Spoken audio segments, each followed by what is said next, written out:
Hey, everybody. I think we're live, right? We are. Welcome. Thanks for joining me this morning or afternoon, or I guess evening, depending on where you are. Let me just start, given the disastrous, inspiring, and tragic activity going on here in the US with the protests first. Incredible to see people really rising up across the country in many ways against racism and police brutality and the inequities, tragically, obviously marred by violence and looting and police overreacting and journalists being arrested and so forth. But I do just want to start, even though this is LinkedIn, our professional network, where usually things are very tame. You know, it's not Twitter, it's not Facebook, but I think all of us recognize, and particularly those of us who work with data, of the importance of this time and the importance of speaking out. We at FPF were blacked out yesterday for social media, like so many other millions, and today, obviously, continuing about some of our usual business, but wanted to really start. Like many of us who work in tech and data, we have a particular responsibility for where we sit as well, given the concerns about the way data and discrimination are used by governments and surveillance, by companies to make decisions. We have some real responsibilities to really be anti-racist and interrogate what we're doing. Some of our friends may be interested in joining the next FPF book club, where we're reading a book called Race After Technology by Ruha Benjamin, who has really written about topics like, are robots racist, and the need to not be neutral and assume that because you don't have any ill intent, it'll be fine. But how in so many ways, because we're building upon data that reflects society, we can easily be blind to the bias or obviously exacerbate it. So feel free to join us. That will be on the 17th, and you can get the book as a digital download. Thanks to the Truata team for joining me today on my LinkedIn here live. Aoife Sexton. Aoife is the privacy lead at Trata. Maurice Coyle is the chief data scientist. And I particularly wanted to have them on today for a couple of reasons. First of all, Truata does some really unique and sophisticated work around the identification, and I want to ask them to say a little bit about that. But we've also collaborated on a paper called Mindful Data Mining that I think is more important than ever in this time of COVID, in this time of concerns about data. So without further ado, let me introduce first Aoife and Dr. Coyle. And could you give us just a little bit, I think people who are joining who are in my data protection world probably know about the concept of a data trust and probably have even heard of Truata, but I think the broader audience may not be as aware. So maybe a quick word on what Truata is, how it's a legal entity that both combines technology, data science, and a legal structure. So Aoife, welcome. And Aoife is joining us from Dublin. Actually, you guys are both in Dublin, right? I know Trata's in Ireland. Are you both actually in Dublin proper, or are you outside? No, we're both in Dublin. Well, Aoife's actually it's just outside Dublin in North Wicklow, but the offices, the headquarters is in Dublin, all right. Okay. Well, Maurice. Yeah, I mean, I think Aoife might be having a bit of trouble about the audio there, so I can give an introduction to Truata anyway. So Truata, the concept behind Truata started a number of years ago within MasterCard when they were trying to work out with GDPR coming in a number of years' time, how would they be able to to continue to use the data that goes across their core network to generate useful analytics for both themselves and also for the MasterCard advisors, professional services function. And so there was through a number of different iterations and kind of concepts around how could they possibly adhere to the very high threshold for anonymization under the GDPR. The ultimate conclusion was that in order to abide by and fully comply with the GDPR in anonymizing data, the same company can't control both the original and the anonymized data. And that's where the concept for Truata was born, as an independent trust that becomes the controller for the data that we anonymize on behalf of our customers, so that they can extract aggregated insights and privacy enhanced model code, so that they can achieve their data-driven business goals without compromising the GDPR and by respecting their users' privacy. And when you say the customers cannot legally access the perhaps source data or the portions that are in your hands, that's because, and I don't know if we have Aoife back by voice, maybe she can jump in on this. Do we have it? So Maurice explained that the legal element that's added to the technical one is the fact that you can actually guarantee, because of the way the trust is set up with a independent board and under Irish data protection law, to the extent that GDPR creates a high standard for whether or not any party objectively can put the data together, maybe not just me in my hands, but any party. You are barred as well from collaborating or saying, well, that's very nice, we need to run some new metrics, let's just relink that data up. You are structured in a way that actually perhaps meets some of the Breyer standard or other tests, because you cannot under law facilitate that joining. Exactly. I mean, the raison d'etre, the reason this company was set up was to achieve true anonymization. So the company was designed from the ground up, and we call it the 4 pillars of Truata. So it's not just about the technical anonymization techniques that we use, it's also to do with other safeguards. And they are both from a governance point of view, from an organizational point of view, and from a contractual point of view. And it's when these, what we call the 4 pillars, work in tandem, it really creates a robust anonymization solution. And you're right, we were set up in Ireland as a legal trust. So under Irish law, we're recognised as a trust. And what that does is it gives an extra wrapper from a governance perspective. So as you rightly said, Jules, we are prevented from our own governance constitutional documents from attempting to re-identify data, nor could we use our customers' data for our own business in any shape or form.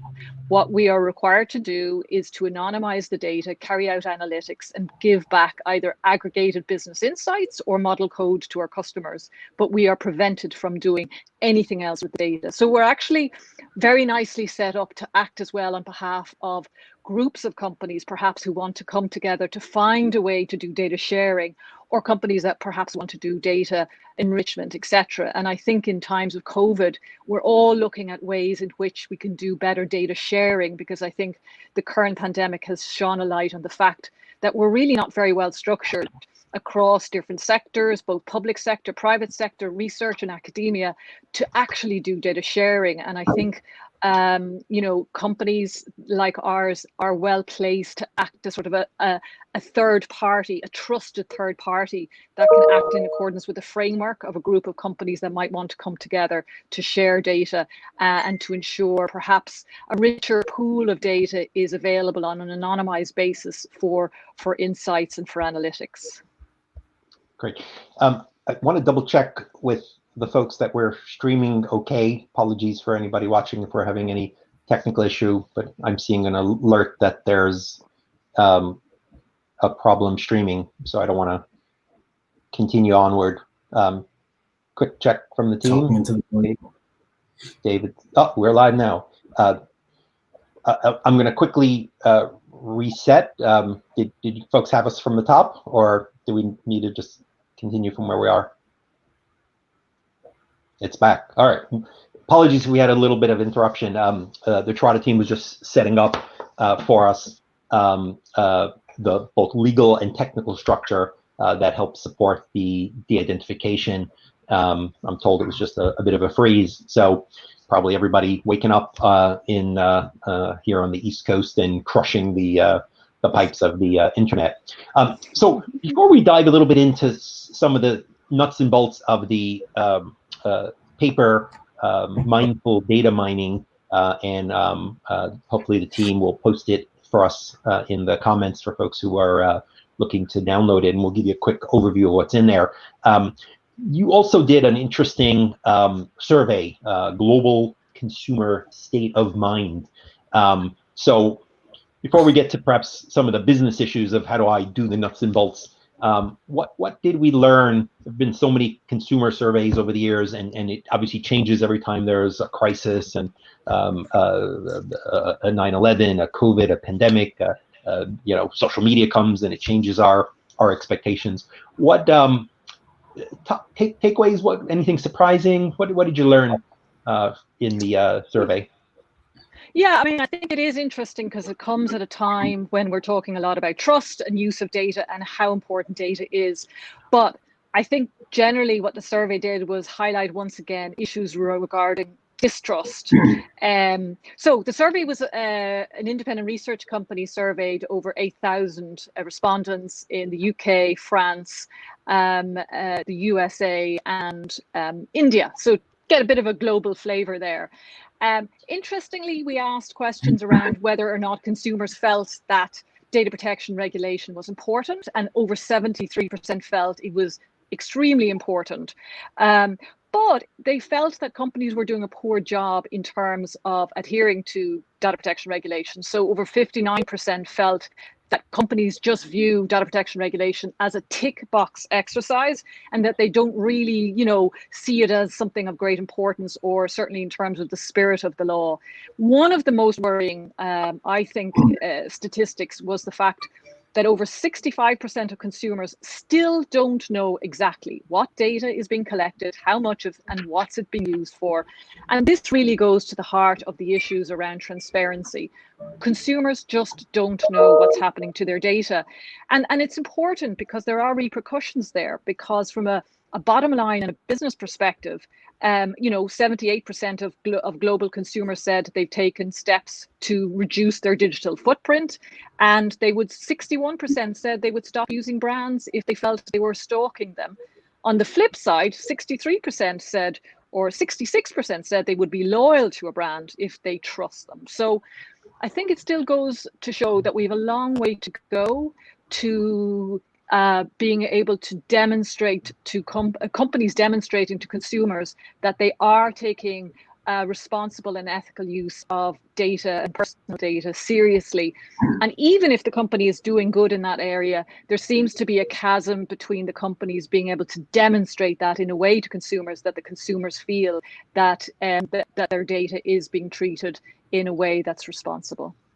Okay, well, we'll post the link as well to the survey. I think that's been released and should be good reading for those of us. All right, one more thing before we jump into the report. You also hosted a really interesting conversation with a number of leading regulators, or the senior technical staff at regulators. Rob Van Eyck, our European Managing Director, I think was on that, and as a former technologist at the Dutch DPA, I think he helped coordinate the conversation with you all and a couple of other leading folks, some who were very involved in that important Article 29 Working Party decision. The Article 29 Working Party folks is now what is known as the European Data Protection Board, the data regulators from each country who sit as a group and help create policy. So even before they were formally the EDPB, they had a similar role, and they put out a very well-known opinion, really giving details around de-identification. Share with us some of the learnings. I'm struck by something that I know we've heard before, but bears restating. Many of us wonder whether the opinion of several years ago, which was a very technical and detailed, opinion for a legal advisory opinion that really went through different techniques and highlighted the different very specific concerns that regulators thought was at issue. That despite Breyer, despite GDPR, maybe there's an update coming, but this is viewed by the regulators as binding guidance. If you want to know what the official European consensus, regulatory opinion is, that is still your Bible. That is still the important text. But anything else that we learned from that's worth sharing with our folks here? Yeah, no, I think that was an interesting one. It was a fantastic panel, brilliantly moderated by Rob Van Eyck. And on the panel, we had Giuseppe Acquisto from the Italian DPA, Ultan O'Carroll from the Irish DPC, and Simon McDougall from ICO. And those of you who are familiar with the 2014 opinion will know that it was, in fact, the Italian DPA, the Garante, who were the rapporteur, and Giuseppe at the time. So it's interesting to hear from him in particular, given he was so closely associated with the drafting of that 2014 opinion. So yeah, Rob put the question to the panel, which is, is it still valid? And one after the other, they all confirmed that it is still valid. It is still the guidance on anonymization, and the issues of singling out linkability and inference are still what you need to do to be able to prove that you have truly anonymized data to the standard. What is interesting, of course, is 2014 predates the GDPR. So what Giuseppe did say was that it is on the program of work for the European Data Protection Board to look at. But I think what we could expect is that they're going to stick very closely to the guidance, but I think they may update some of the more recent modern techniques and also the scenarios and attacks, some of which might seem a bit outdated now, 6 years later. But very much, I don't see the actual substance of the anonymization guidance changing in any shape or form. Interesting also, Ultan O'Carroll mentioned that very often they hear from companies that say, we're good, we've anonymized the data, when in fact all they've done is remove direct identifiers, and that doesn't come close to true anonymization that would hit the GDPR standard. They also placed great emphasis on the ability to be able to mathematically, quantitatively measure risk, and they said it is all about being able to measure risk. If you're going to claim anonymization, you need to be able to demonstrate that. It's not just good enough to say we've done it. You have to be able to show to the regulator that you've done that, and being able to mathematically measure that is an important, I suppose, development that regulators are looking to companies now to be able to show. Yeah, so that's an area I think folks have a lot of trouble with. When I talk to privacy leads, they talk to their technical teams. They say, well, here's the standard. And then the question is, well, there never can be no risk, or at least very hard to guarantee absolute no. How should we measure risk?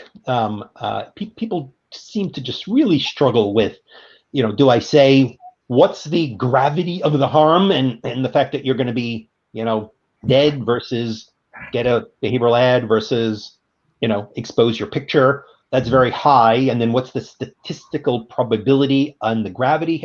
Anything, maybe Maurice, what can you add on this sort of challenging measuring risk? Is this just a statistical assessment and then you bring in the likelihood of harm to qualify that? Yeah, I mean, and it was a fascinating discussion, to hear, these representatives from the regulators talking and, discussing key issues in real time. It's a really rare opportunity to see that. So, but I think a point that was made consistently throughout the whole webinar was exactly that people need tools and techniques that are both robust and coherent and consistent in order to be able to quantify privacy risk. That subjective judgment isn't sufficient, because in the world of big data, with the complexity that we have, ever increasing and ever increasing improvements in technology as well, that it's simply impossible for humans to subjectively measure risk. And so we heard that a number of times, around kind of numerical and statistical mathematical ways for quantifying risk. But we did also hear that, technology can only go so far, that there needs to be a process and a culture built around these tools and technologies. There's no such thing as a silver bullet, that, interpreting the results is very important, and being able to measure relatively the risk of two data sets in order to make well-informed decisions. I think that came across really clearly, and that's something that is very close to our heart. Many people, they simply don't understand risk, what is material versus less material risk, and if left to people to make those judgments, then you end up with kind of inconsistent outcomes. And so using quantifying methods for objectively quantifying privacy as the basis for making those informed decisions is something that's that seems to be coming out as a really key part of the guidance. The question I always get is, what's little? Is it 1%, 2%? And there is clearly some degree of guidance out there when you look at, we haven't just invented de-identification in healthcare, and many sectors have lived with, imperfect but practical de-identification because data has had to move and so forth. And perhaps because of GDPR, because of the onslaught of everyone being in the data business, there are people newer to it, and they just want a number.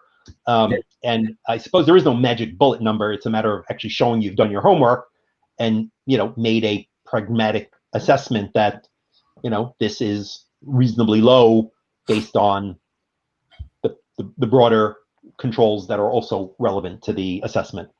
Absolutely, and I mean, you've really touched upon something there as well, which is that the statistical characteristics of the data only tell one part of the tell one part of the story. In order to make these judgments and to make informed decisions, you also have to consider the context of usage. So, internal versus external use, the number of people that will have access, and the purpose of use as well. Because a decision has to be made around, potential attack scenarios, and then also, potential harm as well. Because as you said earlier, there's no such thing as zero risk. Well, there is. Deleting your data equals zero risk, but assuming we're trying to find ways to generate some value out of data with while respecting data privacy rights, there needs to be a way to quantify these things and consider both statistical characteristics but also contextual factors as well.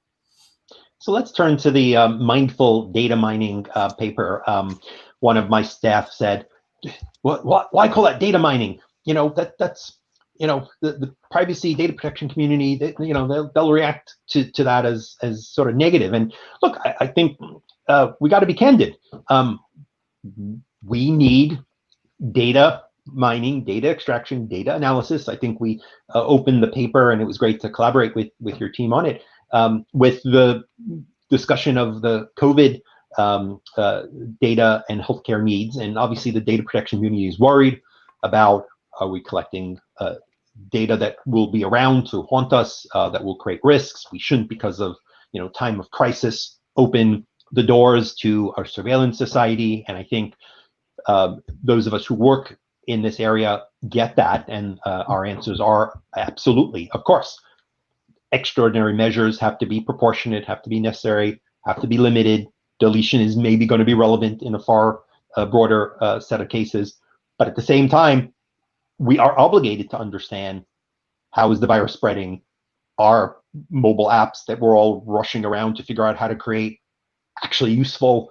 How do we measure and learn, right? That's research at the end of the day, frankly. Maybe we may not be fond of certain purposes when they're solely driven perhaps to marketing that might seem, intrusive.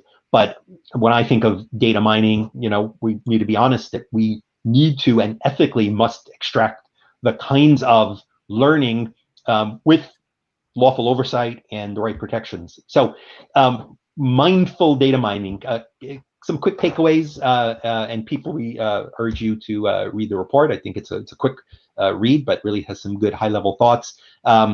Top points, top guidance that that folks would gain from the report.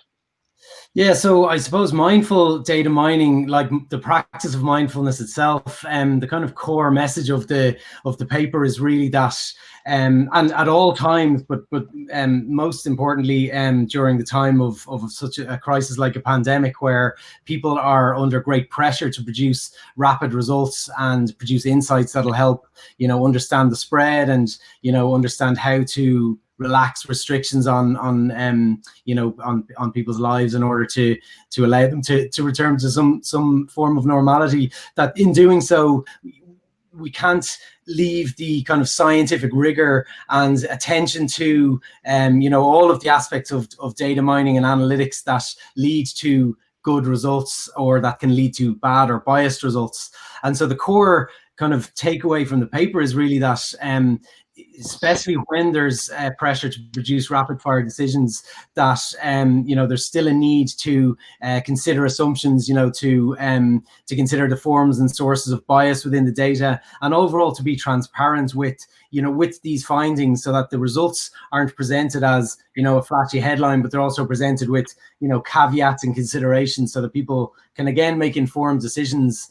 And nowhere is this important where we're talking about privacy, because again, like you've seen a lot of initiatives around contact tracing and other types of analysis where there's a real risk that privacy sort of gets sacrificed, and the decades spent in building up the very rich protections that people have today kind of get left by the wayside, in pursuit of kind of improve contact tracing and analytic outputs. So again, the core takeaways are around being paying attention, being aware of the kind of the assumptions within data and data analytics, really enforcing the need to again quantify the privacy risk, so that, as I say, there's no trade-off. You're not leaving, you're not choosing analytic output over privacy, but you can make informed decisions. And then also, as Aoife touched upon earlier, that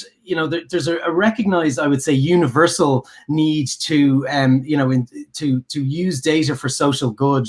So no one would argue that if we could save lives using data, or very few people would argue that if you could do that, that it would be something worth doing. And I just think that we're seeing a lot of kind of initiatives around data sharing and exploration of how could we combine data usefully to generate these insights for social good. And then at the same time, within the paper, we talk about how we can do this while protecting privacy and while not sacrificing that. And the notion of kind of a trusted third party, comes into consideration there, where again, privacy by design principles can be observed, and then also that purpose limitation and some of the other core principles of data protection can be observed while achieving those social good outcomes. One point that the paper flags is data cleansing and preparation, and this may not always be something that the data protection community folks see as sort of their job, really asking whether the data is fit for purpose. But I think as we've seen efforts to repurpose data sets, whether it's for health or COVID or mobile apps, and we see companies that are maybe location or ed tech or carriers wanting to help, right, which is all very noble. But the reality is the way that a researcher understands a data set, given their discipline and what they expect and the way they typically collect data, and data that may exist and has taken years of work to actually be even suitable for the company's industrial purposes, which isn't always accurate and is always getting tweaking, and maybe is good enough for marketing, but certainly may not be accurate. The process of actually, questioning hard, is this a data set that has any distributions that we should care about? You mean it's only from mobile phones and you're measuring the whole population? Not everybody's got a phone. Not everyone's got a smartphone. We saw fever, these smart thermometers being used. Oh, there are spikes in fever. So, well, who has one of these? These are triple the price. So you're only looking at information from a more affluent set of society. So I think one thing that was actually very helpful, and this is perhaps where you've got sort of the data science and the data protection folks, working together, interrogating to make sure your data set is actually fit for purpose.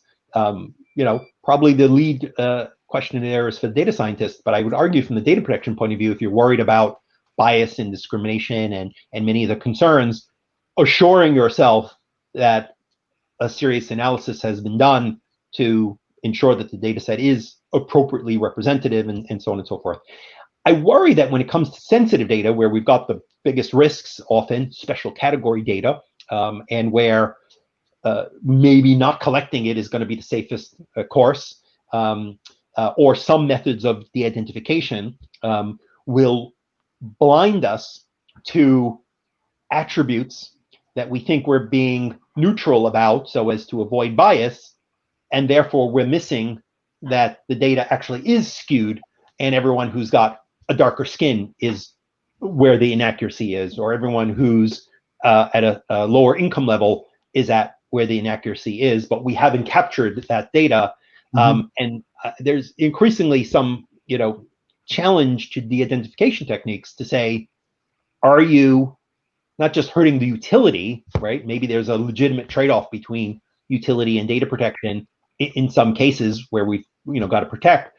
But if we're losing the visibility into sensitive categories, so I wonder your reaction to that tensions, because if we're looking to understand police brutality, we really do want to know race information. If we're looking to understand inequities in education, we do want to understand, are these immigrant kids that are losing out? Are these people of a particular background? So thoughts on how you think about that as you're processing data in a de-identified way? Yeah, I mean, like, and a lot of what you've kind of described there falls under the category of context, so where you're trying to achieve a particular aim, and this is where you have to sit, and sometimes it's touted almost as a bad thing that 70 to 80% of a data science or data analytics project is in data cleansing and preparation. If you're doing it, that's typically the fun part, because you're getting to know the data, you're asking the questions and you're kind of generating expertise around what the data is telling you, and also things like sources of bias, where distributions skew left or right, and where certain categories or classes might be under or overrepresented. So I mean, that is a really important phase of any data science or data analytics project, again within the context of a pandemic, or as you say, like the kind of the riots that have been happening recently. It's really important that these principles are upheld, because again, they can totally affect the output, and even down to things like the contact tracing apps. The infected people have to publish their data. I presume there's some explicit action needed. Well, what happens if someone deteriorates quickly and they don't have the opportunity to do that? Are you missing a very seriously affected portion of society? So it's really important to kind of to be aware of those characteristics of your data before you start generating outputs, and then when you do generate outputs, that you publish those learnings as well with whatever insights you generate. So final topic I want to bring up. Yeah. Go ahead.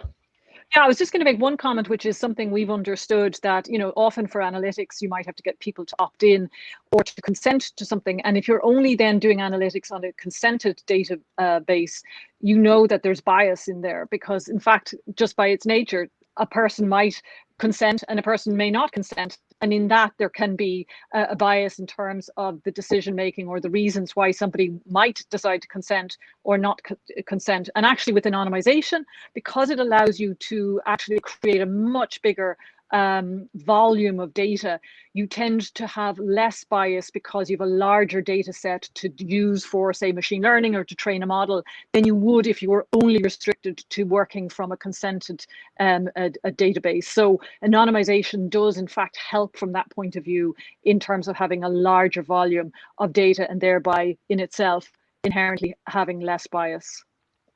One of the issues that comes up a lot lately is not data sharing, where obviously the challenge of privacy and so forth becomes compelling. But in many cases, it's actually just privacy preserving access to data that is needed, and maybe we don't need to distribute the data to third parties where you've got to be relying on both contracts and technology. If my goal is simply to train a model or do an analysis, thoughts on Trata and other structures that can help achieve some of those goals of privacy preserving access so that you get the analysis, but not the data sharing. Yeah, I'll speak to that for a moment, and then I'll let Mara speak to it, because it's something, in fact, that we have been building within Truata. But it's a great point, and that's the issue of, once data is shared, like the genie's out of the bottle, it's very difficult thereafter to figure out where it's gone. It's gone into the ether and multiplied. So the idea is that we were looking at within Truata was, some of our customers were saying, well, look, our data scientists may want to actually query the data, but the anonymized data is kept on our platform. And we were asked, is there a way that our data scientists could query it without seeing event level, row level data? And we've actually been building that, because it's not available anywhere on the market. So it's something that we had to build from the ground up in terms of privacy by design. So the ability to have the data, ability remotely to query it, but not to allow access or a visibility of row level or event level data. And maybe Maurice wants to speak to that a little bit more from a data science perspective. Yeah, I mean, like you say, once data's out there, it's out there, and kind of in the world of kind of ever increasing access to data sets and computing power, it's become fairly obvious to most that it's simply not possible to release this very granular row level data. It is possible to produce anonymized or privacy guaranteed versions of data, and there's very sophisticated techniques these days for synthesizing data as well, which again is probably a whole other topic for another day, and we've been doing a bit of work on that in Truata. We've got a white paper coming out soon. But when synthesizing data or generating data sets that may need to be shared, typically you can't preserve a lot of the analytic utility, because if you do, you're leaving yourselves open to these unknown numbers of data sets that can be used to link and re-identify individuals. So you're left with the kind of option of just, as you say, privacy enhanced or privacy preserving access to data. And so that's what we spend a lot of time thinking about, what tools do people need, and what processes do they need to be able to execute in order to be able to extract the insights that they need to drive their business forward. And there's a number of different ways you can do that. Some of it is around having kind of dynamic privacy or dynamic risk assessing technologies for when you're generating outputs. Some is at the interface level, actually, producing very kind of tailored interfaces for particular use cases and enabling people to interact with the data, but in a kind of a limited way. So there's a number of different ways you can achieve kind of full analytic utility, and typically it's by using a few different approaches in combination together. Folks, I urge you to take a look at the Mindful Data Mining white paper. We'll have it here in the comments. It's, I assume, on the Truata site. I believe should be available on ours as well as the Consumer Privacy Survey. I'll close with this thought, because this is something that I think we might plan to talk about on a future show. Many people who are interested in de-identification are interested in using data or sharing data without legal constraint, and that's fair. If you've done a good enough job, you've eliminated or really reduced data protection, human rights impact. But what is perhaps more useful, or as useful for many, and maybe doesn't get enough attention, is the fact that at the end of the day, you can't always guarantee that you're going to be out of the law, and it may not always be appropriate to be out of the law. And what maybe isn't appreciated enough is the incentives that GDPR provides when you are applying serious de-identification technologies, whether you click the get out of free, do what you want, it's de-identified, it's anonymized. That's a high bar to meet, and it's worth working to it because it minimizes risk.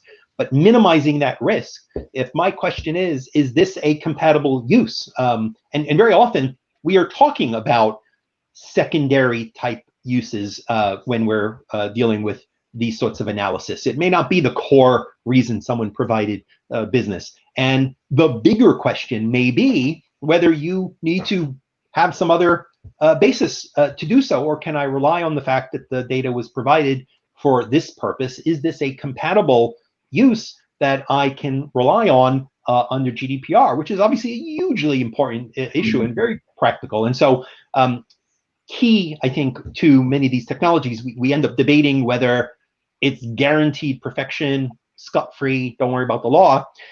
Again, don't want to diminish that may be necessary. It's a high bar, and that's kind of why the sophisticated structures like Truata are so important to add that legal element. But don't consider the identification solely for that purpose. Think about the benefits that you get in assessing this data for compatible use. The regulators have been very clear that that is what they want to see. If you're thinking about necessity and proportionality, if you're doing a legitimate interest test, everybody in business wants to rely on legitimate interest because we feel it's a more flexible way. They don't need to go through a particular consent process. They've got to obviously notify and be transparent and provide the appropriate rights. But one of the key issues is that you've minimized the risk. And so these are the techniques as well that open the door to the social good, to the utilization of data. So just want to put that in front of people, and I think that's an issue that I will look to come back to with some of the experts in this space. So thank you so much, Aoife Sexton. I think that would be great, Jules. Yeah, I think that would be great to talk about that, Jules. Great, thank you, and thank you, Maurice, and thanks to all of you joined. Apologies, I'm told we've had various streaming challenges, whether it's the strange things going on with load around the internet or the like. I don't know. We'll make sure that we've got the full content of the video available for those who are catching up earlier or later. And feel free, please, to ping Aoife, Maurice, the folks at Trata, if you're interested in delving deep into this, or suggestions for topics that you would like us to chat about in the future. So stay safe, everybody. Thanks for joining. Thank you. Thanks, Jules. Bye.